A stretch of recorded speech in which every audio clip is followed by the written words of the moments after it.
I think for me the important message was that this is a global issue. This is an issue. Candidly, I'm looking for the American leadership. I think the US has more heft than anyone else in the world. It has a clear principled stand against hostage-taking that other powers are not willing to call cases hostage. So the British government will not call Nazanin hostage. It will refer to her as being held for diplomatic leverage. So, you know, similar kind of space, but they won't use the word hostage. It's a bit too heavy a word. The US is willing to.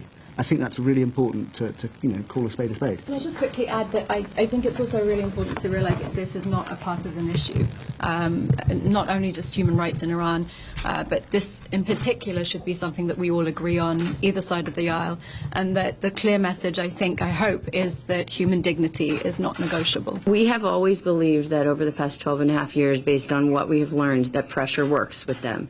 Pressure was the reason that we received the documents in the first place. Pressure is the reason I do believe that the UN filing came through to us. I think that we need to continue as much pressure as possible until they finally resolve these cases. And now is the right time to do it because so much has happened. From all the information that we have right now, and without speaking with any specifics, it's the Iranian regime right now that is not coming to the table and is not willing to talk.